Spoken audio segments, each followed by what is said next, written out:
Hello and welcome to this India Today and Business Today special coming to you from the World Economic Forum in icy cold Davos in Switzerland. And it couldn't be coming at a more appropriate time because the world is facing arguably its most complex geopolitical and geo-economic challenges since the Second World War. Over the next few days, my colleague Siddharth Zarabi, the group editor of Business Today, and I, Rajdeep Sardesai, will take you through all that's happening as world leaders converge here in Davos, including the man of the moment, the US President Donald Trump. We'll have thought leaders and newsmakers join us here on India Today, Business Today at this Davos brainstorm. And who better to kick off this special coverage than Børge Brende, the president of the World Economic Forum, the former foreign minister of Norway. Thank you very much, Mr. Brende, for joining us here at the World Economic Forum. You couldn't have chosen, one would argue, a more appropriate time to bring world leaders together, and you've called it the spirit of dialogue. But out there in the real world, we're seeing very little dialogue and more confrontation. In fact, even as we speak, a potential confrontation now politically and economically between Europe and the United States over Greenland. How are you seeing dialogue in this conflicting world? You know, dialogue is a prerequisite for making any kind of progress. And you're right. Currently, the dialogue going on is really challenged. That's for sure. And as you said, we are faced with the most complicated geopolitical backdrop since 1945. But still, in Davos here, we have 65 heads of states and governments, 1,000 of the leading CEOs of the world. So hopefully, by having him here, inside and not outside, because it's pretty cold. That outside is reflecting the geopolitical situation. I think we might make progress on a few issues. You know, you're repeating what you've also said earlier, and what I introduced, that this is the most complex geopolitical environment since 1945. I mentioned specifically the possibility now of an escalating trade and political war between Europe and the United States over Greenland. President Trump seems to suggest that he is determined to go ahead and get Greenland either by buying it or through coercion. How are you seeing all of that playing out? I come back to it. How do you see dialogue when there is so much of confrontation and unilateralism? So we have seen that some impasses have also been able to be dealt with. So they have been kind of breaking impasses. Look at the situation between the US and China. A little bit less than a year ago, there were tariffs of 150%. They came together, and now Mr. Trump is going on a state visit to China in April. And there are in concrete dialogues, because they found out, both of them, that this decoupling wasn't a good idea because it wasn't possible, because they're so intertwined, these economies. U.S. Depend on Chinese rare earth and what they're manufacturing. And then China also depends on some of the most advanced microchips and semiconductors from the U.S. So it will be very interesting when it comes to Europe and the U.S. this week. All the European leaders are basically here. Trump is coming with almost his full cabinet. Maybe they also break some impasses this week. Who knows? Do you see a solution to this impasse between Europe and the United States? Because Europe is threatening now to use its potential coercive instruments, including the bazooka, and having countervailing tariffs on the United States if the U.S. puts tariffs on Europe. And Greenland is stuck in the middle. It's a country you know well in terms of the fact that because Denmark, a neighbor of Norway, governs Greenland. Is there a solution you see through dialogue at all? Or are we entering a world where might is right and coercion will take over? The United States says might is right, we're going to take it over. You know, when a situation is escalating, it's harder to see how you're going to maneuver out of it. And now there is definitely hard words out there. But, you know, the U.S. and Europe also really are very dependent on each other. It's large trading partners. It's cultural connections for centuries. So let's see now when Mr. Trump arrives on Wednesday.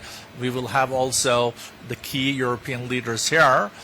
We also will have Zelensky here, so we know there is going to be discussions on Ukraine. It's going to be discussions also on the second phase of Gaza. But it's hard to predict, but maybe the mountain air here, the clear, crisp mountain air will clear everyone's head. Let me turn the focus to India, but continuing from what you've been telling us. The European Union and India are at very advanced stages of a trade deal. And the fact that we've been working on it with the European Union for quite some time, and we might see a culmination of that process. How significant would you think this would be, given that the overall trade framework globally is completely disrupted? So we have seen the European Union also taking a very proactive approach here. Ursula von der Leyen, the president of the Commission, was just in Latin America, still in Sao Paulo yesterday, signing this Mercosur deal with many of the big Latin American countries having a trade deal with Europe. That was not foreseen because there are many difficult issues related to also agriculture. Now I think it's time for India and the EU. There have been also traditionally many challenges there, but I think both of EU and India, and EU is the largest market in the world, still see that there are benefits, and also sending a strong signal if that deal is going to be made. I would say, though, to the trade outlook, we still expect 3% growth in trade this year. So it's not contracting, it's just growing slower than in the past. Trade is like water, it finds its way. You've been to India in the recent past. We already have a pretty unique agreement with the EFTA nations. From your point of view, where do you think India's global trade re-engagement stands today? Do you think it's the right thing in this kind of global trade order? And this is after a time when we walked away from some trade deals around 5-10 years ago. So it is incredible how much economic reforms that have happened in India just the last months that I was expecting, but I thought it was going to happen in the coming decade. I think the situation between the US and India has accelerated some of the political initiatives from the government. I think also, though, down the line, down the road, there will be an agreement between the US and India. But I think India's perspective now is maybe more one of big self-confidence. It's the fastest growing of the large economies in the world, contributing to 20% of the overall global growth. It's incredible. I think in that situation, India can make deals on trade that's in India's interest. I think that is the thing. India will do it when it is in the interest of the long-term development of India. We'll come to India back again, but I want to come back to the elephant in the room. You mentioned that Donald Trump will be here on Wednesday. There'll be European leaders. There'll be leaders from across the world. There's Zelensky there.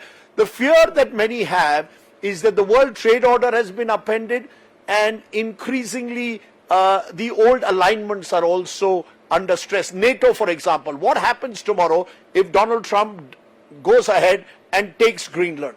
Where does that leave NATO? Where does that leave these old alliances? When you said that this is the most difficult or complex period since 1945, is that in a way that the old order is completely getting disrupted? And where does that leave organizations like NATO? I don't think the old order is totally disrupted. We just discussed trade, for example. Still 75% of the global trade happens under the World Trade Organization, WTO's rules and regulations. But new deals are maybe not multilateral. I think on NATO and the relationship between Europe and the US, this is particularly delicate this week.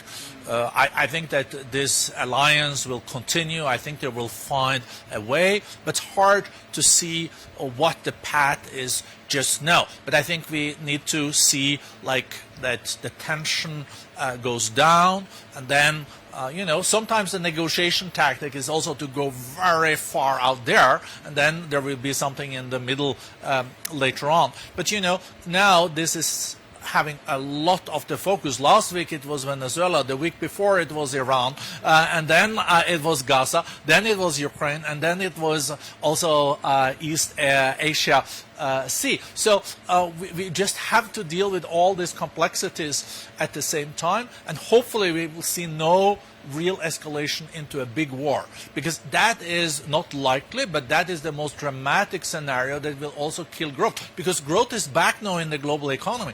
More than 3% is not bad, you know. No, it is, but the world from a distance, at least from an Indian perspective, seems to be in perpetual conflict. And therefore, as I said, it seems that the world order is upended. Even as we are at the World Economic Forum, on my way I got a flash that the Iranian foreign minister is supposed to come to address the World Economic Forum. US senators are saying, why is the Iranian foreign minister being invited to the World Economic Forum? So tensions seem to be rising. And at the same time, India has been invited to be part of a board of peace on Gaza. So on Gaza, we are seeing a ray of hope. On Iran, the world seems to be in conflict.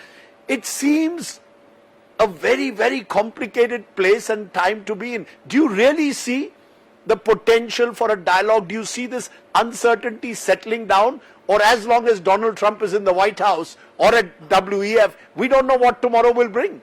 So I'm much more of a glass half full than half empty guy. When we met last year in Davos, we were very concerned that the geopolitical confrontations would kill global growth. And now we're back in Davos, and the global growth is higher than we expected. We also see that the new technologies, artificial intelligence, or frontier technologies, are driving growth and investments that we haven't seen in decades. So trade is growing slower. But it's going slowly.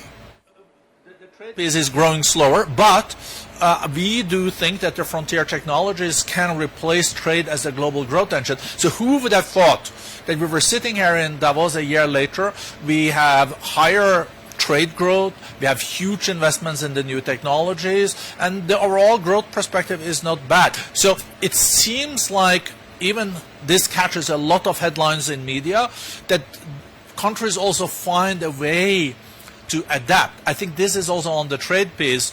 They have adapted to a new reality. That's why they do bilateral trade agreements, mega trade agreements, and we will see also in global cooperation that now the Security Council in the UN is not the place where the most important negotiations are happening. They're more bilateral and different, and of course you do see interest spheres established, and this is contrary to what we predicted with multipolar world. Multipolar world would mean a lot of countries. Now it seems like there are some big movers and shakers that are in control. So how do we describe it? If it's not multipolar, how do we describe a world where there's global cooperation, also bilateral cooperation taking place, and conflicts also? It almost seems as if conflict and cooperation coexist at the moment across the world. Exactly. I think we are seeing like cooperation in a very competitive world.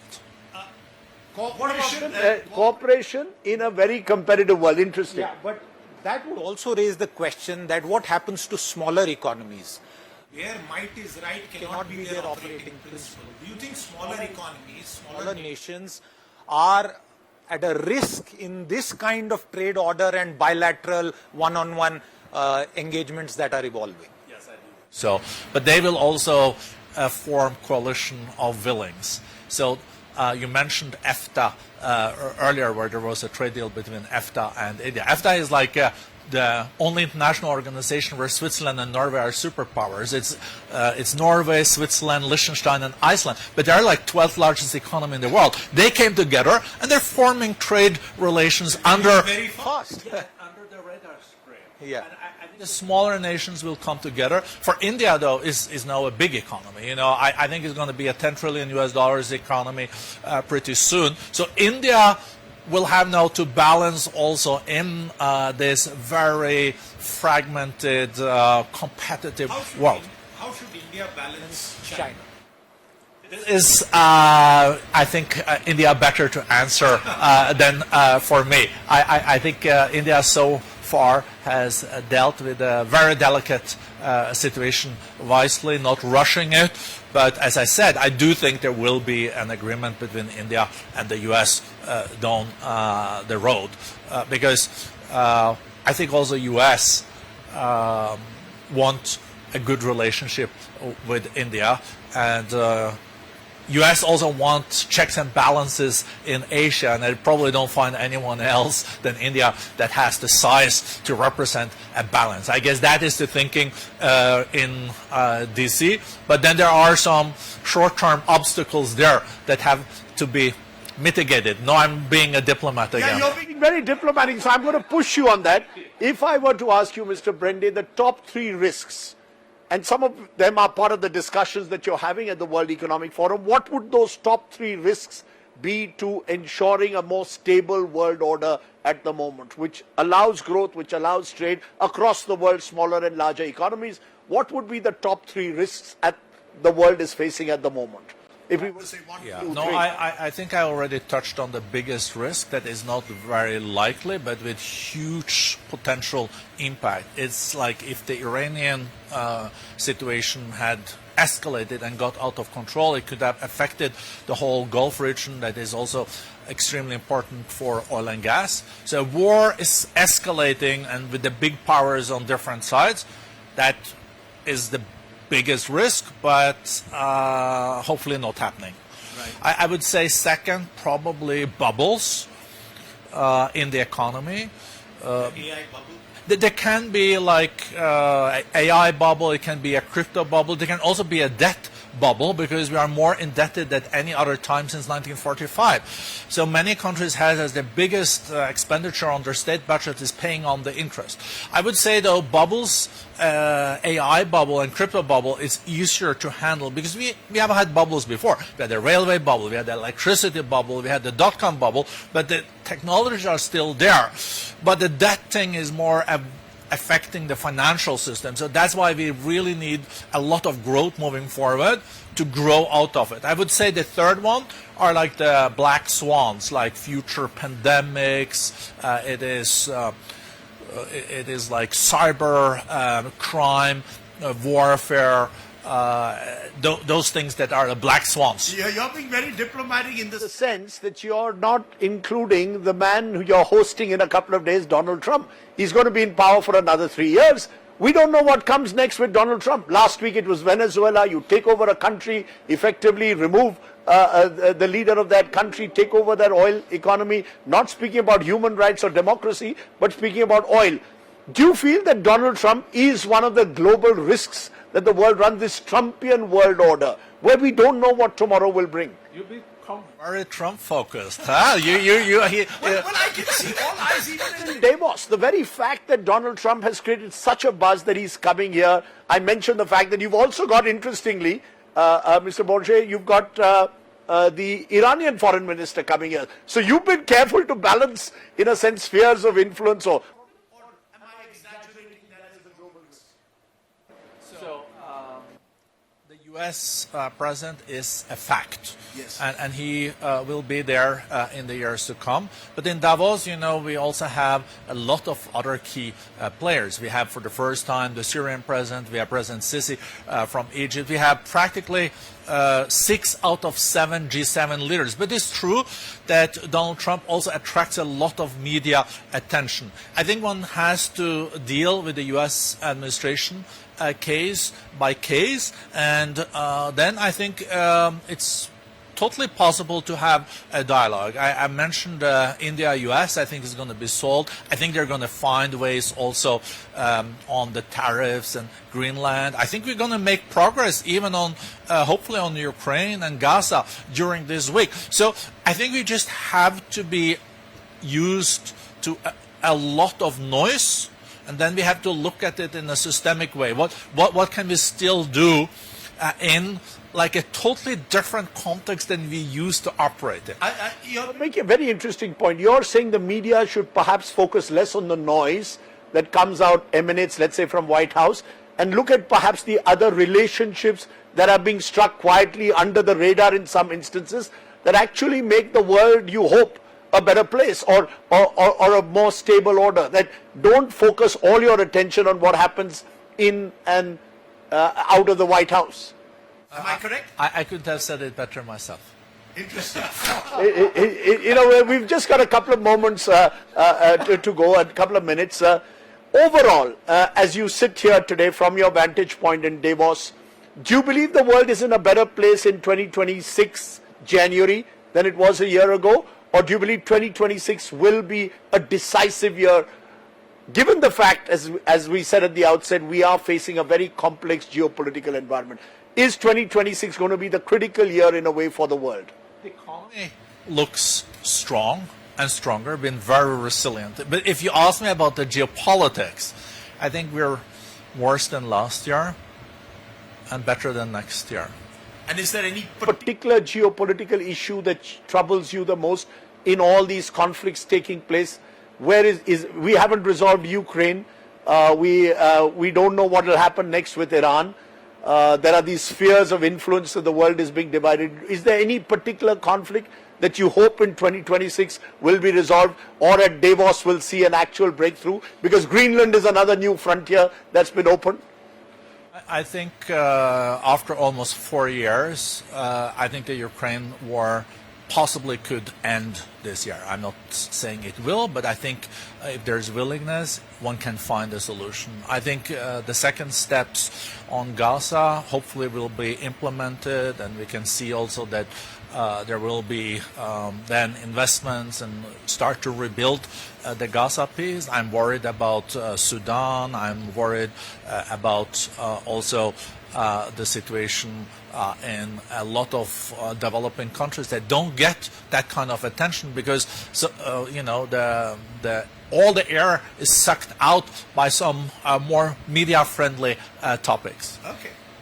Let's leave it there, Borje Brendan. I think you've given us a sense of a broad overview, and I'm glad that the World Economic Forum is tackling all these issues head-on, whether it's trade, artificial intelligence, or indeed the conflicts that are now dominating the world order, which is why this couldn't be a more important time for the World Economic Forum. And good to have a Norwegian as the head in a way, because you, in a sense, hopefully, will bring the necessary balance to this very friction and faction-ridden world. Thank you for the trust. You know, I'm as Indian as I am European. Really? What does that mean? I think the strength of the World Economic Forum, of course I'm biased, but is that we are a truly impartial, independent platform. So we do have the Chinese and the Americans in the same room. We also have the Indians here with a very strong delegation. At the same time, we even have the Pakistani Prime Minister. So it's a unique platform where people meet, not necessarily agreeing, but at least we have the right people in the same room. Thank you very much for joining us. Okay, as I said, we'll have plenty more newsmakers joining us here at our Davos brainstorm on India Today and Business Today. No better person to kick it off than the President of the World Economic Forum himself. Thank you very much. Thank you very much for joining us from Davos.